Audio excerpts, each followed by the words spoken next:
If you think the Qur'ans were a problem, wait till you see Dr. Dan Brubaker's work.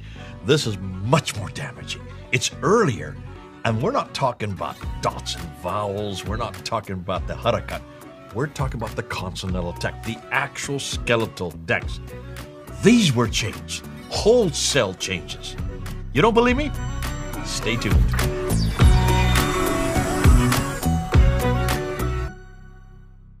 We've been really focusing our energy in the last few episodes on the Quran itself and the many problems that are found in it. At the top of all of that is the famous interview between Dr. Yasir Qadhi and Muhammad Hijab, and we spend at least 2 episodes unpacking that.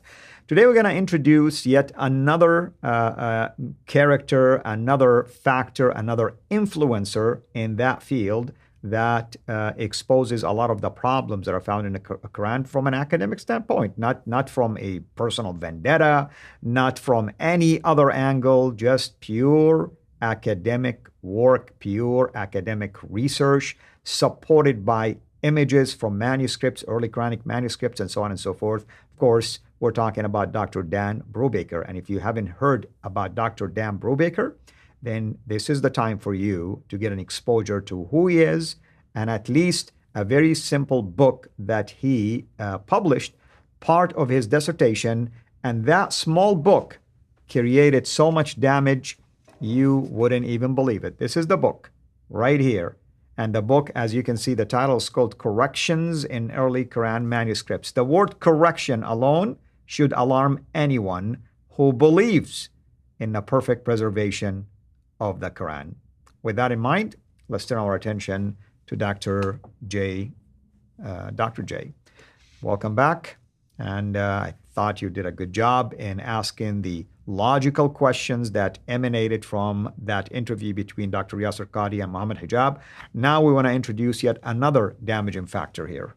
Yeah, in fact, for those of us who are academics, this is by far the most damaging. For those from a popular standpoint, what Hatun Tash found, that 5'2" lady, what she found is much more damaging on a popular level because it is visual. You can see it side by side. We showed the different, about 4 different examples of either the fatha or the kasra have been interchanged, how it changes the word, changes the meaning. So from a popular level, anybody can read Arabic, they can see that changes. What we're going to do now is much more of an academic confrontation, and this is why Daniel, in some ways, is even more dangerous. And this is one reason why I think Yasir Qadhi included Daniel Brubaker in his ultra-crepidarian video. Made no sense because Daniel Brubaker Can you mention more about this video? Because we closed last time by you making reference to that video. The ultra-crepidarian video was a 90-minute video that Yasir Qadhi did on, actually it was Thanksgiving Day of 2020.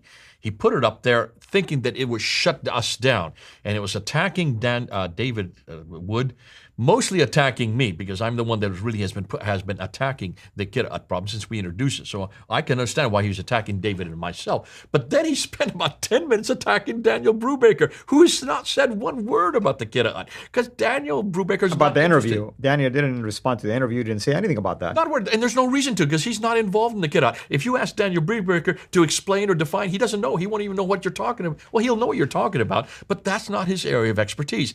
He does not concern with the dots and the vowels because those come in the 8th, 9th, and 10th century. His area is in the 7th and 8th century. He goes a step earlier to just the consonantal text. Because also, if you look at early Quranic manuscripts, it's going to be hard for you to tell which qira'ah is found in there. There are no qira'ats. Yeah. There's nothing in the manuscripts. The manuscripts don't have dots or vowels. They have circles. They have red circles. And things were added later to them. This is before. This is pre-qira'at. This is pre-ahruf. So this is the consonantal text. These are the razm. This is the skeletal text that is made up about 14 to 16 consonants before the dots were added so that we get the 28 letters that we have today in Arabic. And he's going to these manuscripts. And this is the Topkapi, the Samarkand, the Ma'il, the Petropolitanus, the Husseini, and the Sana'a manuscript. Those are the 6 major manuscripts. He does another 4 beyond that, including the Tübingen manuscript.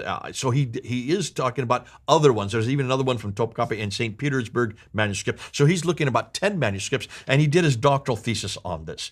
And this is why in 2000, 2014, he gave me his doctoral thesis. At that time, he was the first to do this. He was the first to go in the world. He actually went to all of these different cities. He went to every one of these manuscripts. He physically touched almost all of them and opened page by page and took pictures of these consonantal script, looking for any changes between them, any changes with this text, with the consonantal text that we see in the Hafs, the standard book that we use today.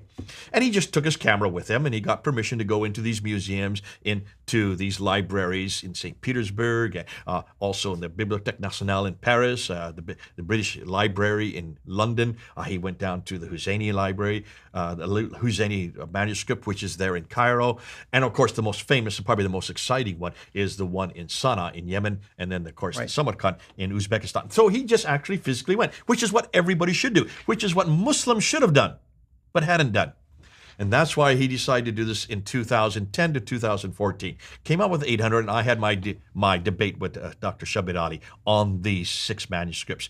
I was one that introduced them publicly, but it was Dan's material. So let's go to the slides, and let's see what we're talking about. So there you can see the book on the right. There's Dan Brubaker. He found 800 by 2014. He's now up to 4,000 of these changes. 4,000 what?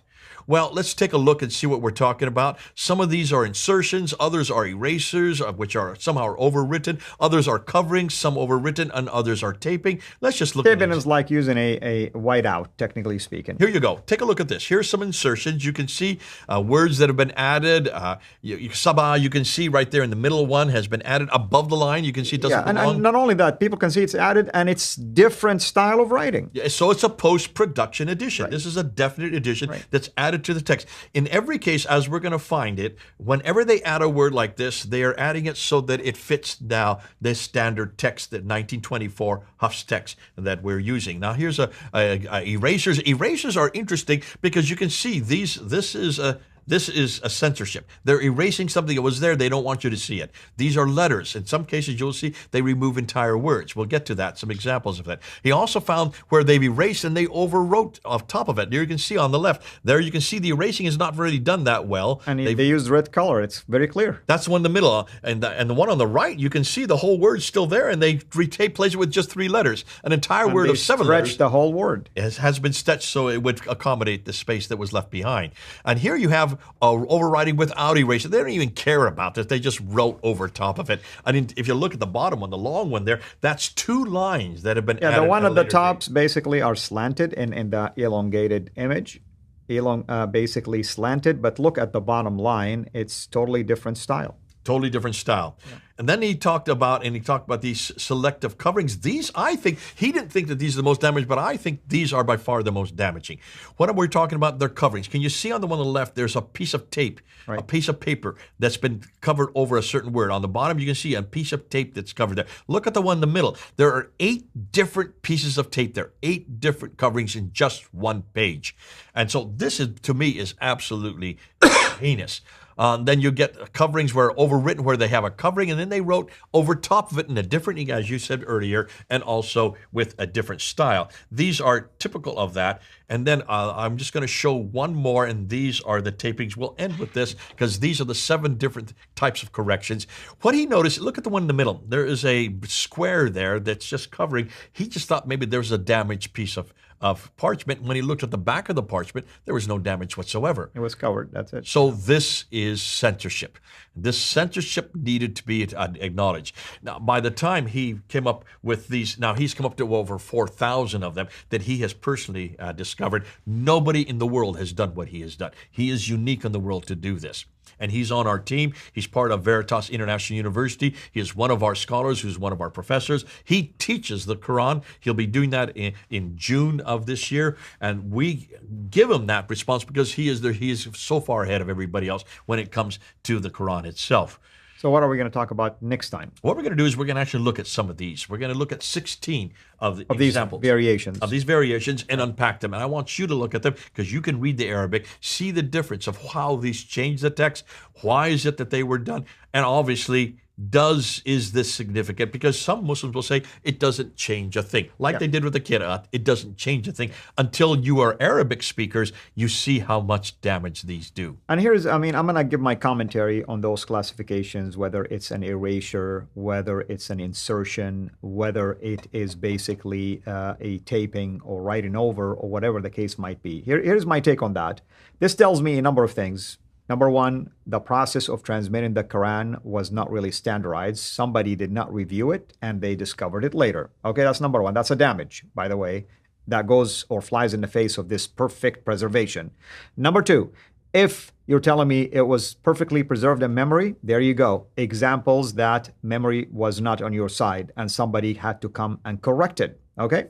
Number three, it tells me that if you're trying to standardize the reading, which reading they gravitated towards, just the most popular one, that means they disagreed with the other reading. But I thought Yasser Qadi says, hey, it's eclectic. One from here and one from there, Apparently, the correctors or those who did these edits did disagree with that concept.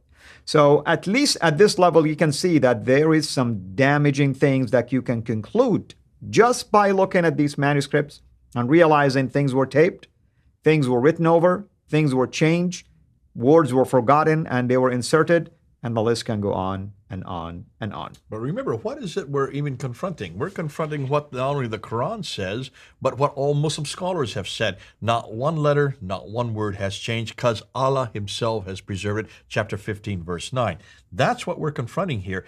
Dan Brubaker is showing not only are there changes, notice every one of these manuscripts are from the 8th and 9th century. Not one of them is from the 7th century. These are much later manuscripts. This is even before the Qira'ats were even invented. This is much earlier. These are the 8th, 9th, up in the 10th century. No wonder they're so damaged, because when you change a letter, not a diacritical mark, not a vowelization, when you take a consonantal text and you change one letter, it changes the meaning. We'll see that next. Wonderful. Thank you so much. You've heard the man. Until next time, have a blessed day. Thank you for watching this video.